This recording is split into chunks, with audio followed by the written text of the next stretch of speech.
A dropped digit in a Department of Veterans Affairs payment file is sitting somewhere in the federal banking infrastructure, and because of it, a Camp Lejeune Marine veteran cannot buy enough gas to drive to his oncology appointment in Columbus. He has cancer. He's a 100% service-connected disabled veteran. His home is falling into foreclosure. His phones have been shut off. His care at the Arthur G. James Cancer Hospital, one of the premier comprehensive cancer centers in the United States, has been entirely interrupted, not because he failed to submit his paperwork, not because he failed to update his direct deposit information, not because he somehow neglected his duty to serve his country. He is missing life-saving medical treatment because of a clerical error that nobody in the federal government seems capable of fixing. The VA system shows his information correctly, but somewhere in the digital space between the Treasury Department and his local bank, a single number vanished from his account routing. The money went to the bank but not to his account. The bank cannot return the funds without the receiving account number. The federal system will not provide the account number to the bank. The VA simply points to the computer screen and says the money was sent. And so, a man who spent his youth in the military is left to fight a fatal disease with empty pockets. This is the reality that Dr. Russell Thomas is desperately trying to let the world know about. Thomas has been watching this unfold, watching a system that is supposed to protect our most vulnerable veterans completely collapse under the weight of its own automated apathy. The question Dr. Thomas is asking, the question this veteran is asking, is not just why this is happening to one man. The terrifying question is how many other veterans is this happening to right now? How many other Marines are trapped in the same bureaucratic nightmare?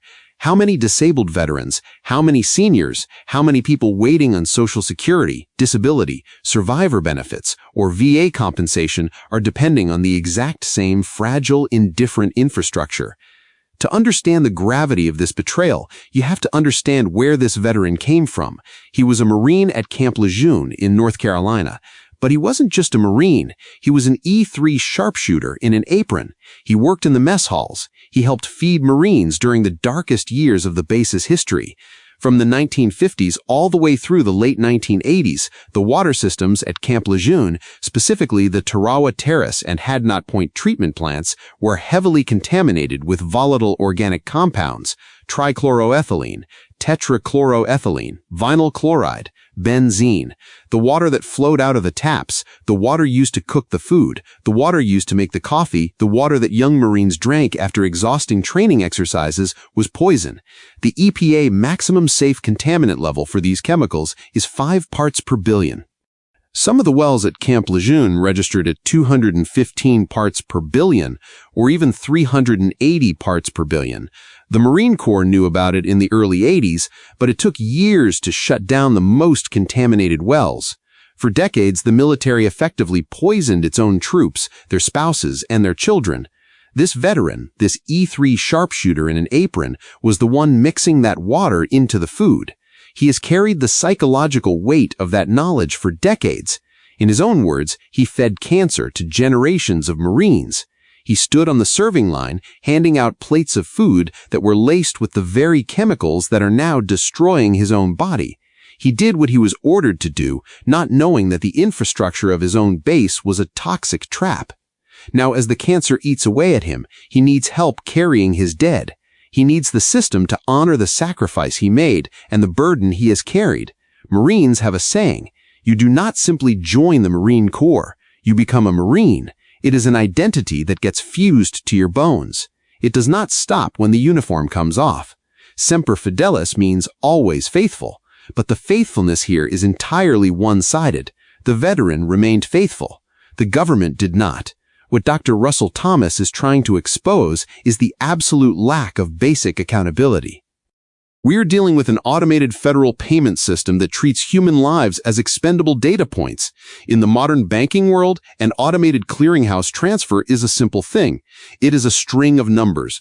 When one of those numbers is missing, the system generates an exception. The money sits in a suspense account at the receiving bank. A human being at the bank needs the federal system to send a correction or authorize a return. A human being at the VA needs to hit a button to manually reissue the funds. But the bureaucracy is so vast, so compartmentalized, and so rigid that nobody will take ownership of the missing digit.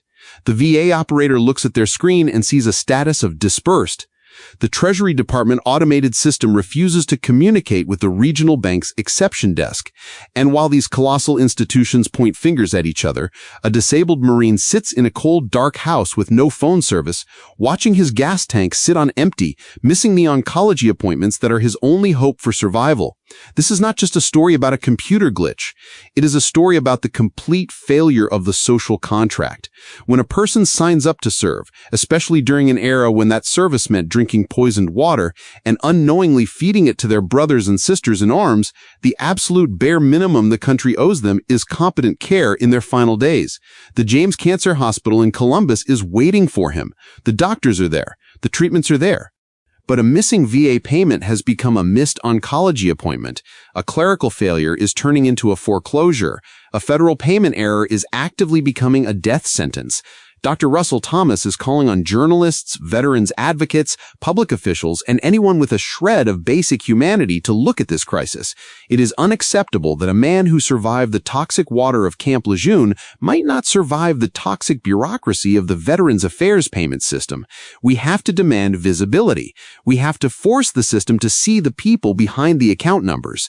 Send this story to someone who needs to hear it, because the more light we shine on these dark corners of the system, the harder it becomes for them to ignore the very people they promised to protect.